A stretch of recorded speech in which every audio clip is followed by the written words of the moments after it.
दोस्तों ये कहानी है एक इंसान की जिसने 400 से भी ज्यादा दिन तक दुनिया के सबसे बड़े और बेरहम समंदर पैसिफिक ओशन में जिंदगी और मौत की जंग लड़ी, वर्ल्ड रिकॉर्ड बनाया और 14 महीनों बाद वो जिंदा वापस भी आया। लेकिन आते ही ऐसा क्या हुआ कि उसको सुसाइड करना पड़ गया। जानते हैं इस वीडियो में पूरी कहानी।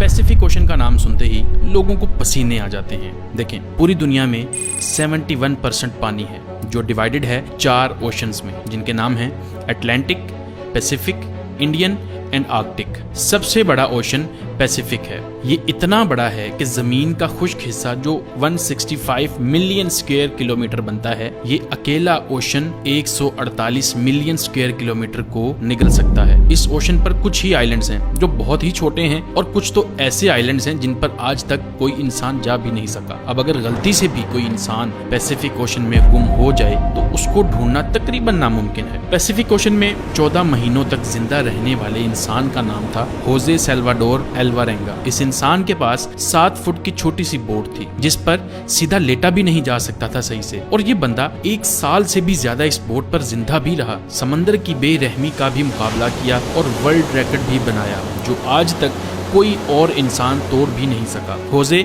सिर्फ अपनी किस्मत से मजबूर था कि वो इस बदतरीन मुश्किल में फंस गया। ये बात है 2012 की। होजे 36 साल का एक तजर्बाकार मछेरा था जो मेक्सिको के एक गांव कोस्टा अजूल में रहता था। 17 नवंबर 2012 में होजे और उसका एक साथी मिलकर फिशिंग करने निकलते हैं, मामूल की तरह अपनी 7 फुट की छोटी सी बोट पर। इस बोट पर वो ज्यादा दूर जाके मछली नहीं पकड़ सकते थे क्योंकि बोट बहुत छोटी थी जिस पर एक इंजन और एक ही फ्रिज था, तो ये कुछ ही मछलियां पकड़ सकते थे। दोनों ने 30 घंटे में वापस आने का फैसला किया। दोनों निकल पड़ते हैं। मेक्सिको के साहिल से 120 किलोमीटर दूर अपना जाल समंदर में बिछा रहे होते हैं कि अचानक एक खतरनाक समुद्री तूफान उनको अपनी तरफ आता नजर आता है। वक्त बचाने के लिए वो जाल को भी वहीं छोड़ देते हैं और बोट को फुल स्पीड पर भगाते हैं। मुसलसल 6 घंटों तक वो साहिल से सिर्फ 20 किलोमीटर ही दूर थे कि बोट का इंजन अचानक खराब हो जाता है। उनको साहिल भी दिख रहा था और उनका गाँव भी। तूफान काफी पीछे रह गया था। उनके पास एक रेडियो था जिसके जरिए उन्होंने अपनी लोकेशन अपने बॉस को भेज दी और जवाब का इंतजार करने लगे। किस्मत इतनी खराब निकली कि रेडियो की बैटरी भी डेड हो गई। एक तरफ वो साहिल को देख रहे थे, दूसरी तरफ अपनी तरफ आते तूफान को जो इतनी शिद्दत से आ रहा था मानो इनको जिंदा ही निकल जाएगा। तूफान के साथ हवाओं की शिद्दत इतनी तेज थी कि उनकी बोट साहिल से दूर होने लगी। कुछ ही देर में साहिल भी मंजर से हट गया और तेज लहरें इनको दूसरी तरफ खींचने लगी। इनके बॉस तक जब वो मैसेज पहुंचा तो बहुत देर हो चुकी थी। चनाचे उसने एक सर्च पार्टी भेजी इनको ढूंढने के लिए, लेकिन हर गुजरते लम्हे होजे की बोट दूर से दूर होती गई। तूफान की शिद्दत की वजह से ये लोग ना तो कुछ देख पा रहे थे और ना कुछ समझ पा रहे थे कि अब वो किस जगह पर हैं और साहिल किस तरफ है। हैरानी की बात यह है कि सिर्फ 5 ही दिन में इनकी बोट साहिल से 450 किलोमीटर दूर पहुंच चुकी थी। छोटी बोट होने की वजह से इनको ढूंढ पाना और भी मुश्किल हो रहा था। ना इनके पास कोई फ्लेयर गन थी, ना इनके पास कोई ऐसी चीज थी आग लगाने के लिए ताकि ये धुएं से किसी को सिग्नल देके बुला सके। दोनों एक दूसरे को देखकर मन ही मन में सोचने लगे कि शायद अब बचना मुश्किल है।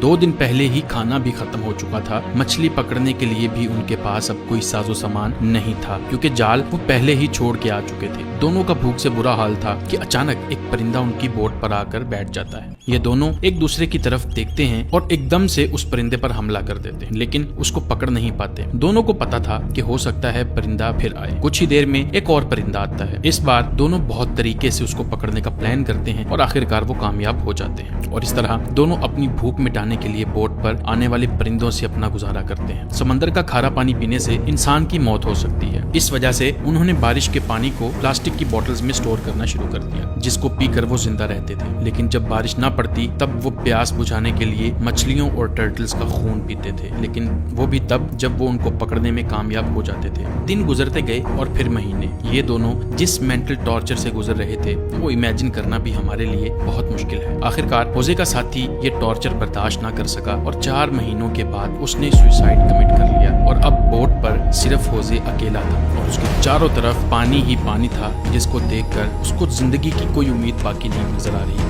लेकिन अपने हालात से तंग आकर वो जैसे तैसे जिंदगी गुजारने लगा। मैप्स में देखा जाए तो एक अंदाजे के मुताबिक होजे पैसिफिक ओशन के इस हिस्से में मौजूद था जिसको दुनिया का खामोश तरीन हिस्सा माना जाता है क्योंकि यहाँ से सिर्फ कार्गो शिप्स ही गुजरती हैं। मेक्सिको के साहिल को छोड़े 6 महीनों से भी ज्यादा हो चुके थे और इस दौरान होजे ने अपने साथी को भी खो दिया था। इस वजह से वो काफी ज्यादा फ्रस्ट्रेट हो चुका था। एक दिन होजे को दूर समंदर में एक कार्गो शिप नजर आती है। पिछले 6 महीनों में ये पहली शिप उसको नजर आई थी और ये मंजर देखते ही उसमें जिंदा रहने की उम्मीद फिर से वापस आ गई। होजे ने कार्गो शिप की तरफ हर मुमकिन इशारा करने की कोशिश की, लेकिन बदकिस्मती से शिप इतनी दूर थी कि होजे को वो ना देख सके और देखते ही देखते होजे की नजरों से वो शिप भी गायब होने लगी और वो ये सोचने लगा कि शायद मेरी किस्मत में मरना ही लिखा है। दोस्तों जरा सोचें, 6 महीने तक आप दुनिया की ऐसी जगह पर टक हो जहाँ पर आपको दूसरा इंसान भी नजर नहीं आता, और अगर एक लंबे अरसे के बाद आपको कोई दिखे लेकिन वो आपको ना देख सके और गुजर जाए तो आपको कैसा लगेगा। 11 महीनों के बाद होजे अपनी इस छोटी सी बोट पर 8000 किलोमीटर ट्रेवल कर चुका था। उसके कपड़े भी फट चुके थे और उसके पास खुद को सनलाइट से बचाने के लिए सिर्फ एक अंडरवेस्ट ही बची।